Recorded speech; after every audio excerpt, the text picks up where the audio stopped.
Salut tout le monde! C'était la pelletée de terre à Winnipeg de ce qui sera la plus grande zone urbaine de développement économique autochtone au Canada. Bienvenue au Vidéojournal.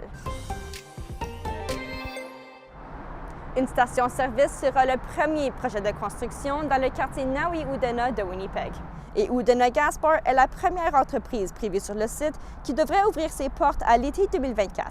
C'est une annonce qui vient 20 ans après la fermeture de la caserne de Capilong. La construction devrait commencer au cours de l'hiver, près de l'angle nord-est de l'avenue Taylor et du boulevard Kenaston. Et c'est là qu'a eu lieu la cérémonie d'inauguration des travaux hier matin.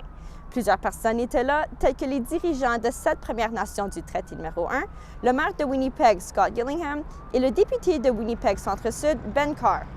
La première parcelle de terrain Nawi-Oudena signifie le centre du cœur et de la communauté en Anishinaabe-Moine. Passons maintenant à une nouvelle qui a fait beaucoup parler. Dans son procès à Toronto dimanche, Peter Nygard a été reconnu coupable de 4 chefs d'agression sexuelle. C'est une nouvelle qui a soulagé 2 Winnipegoises, Serena Hicks et Casey Allen.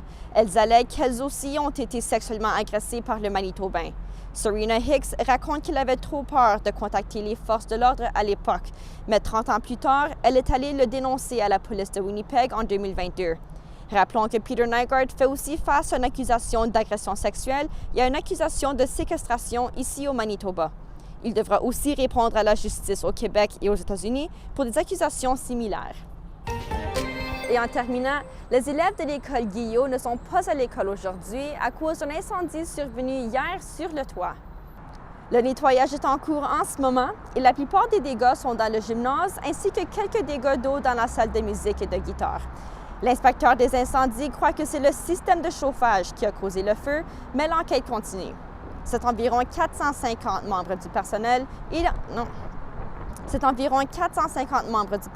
et enfants qui ont été évacués et on s'attend à ce que les élèves soient de retour en salle de classe demain.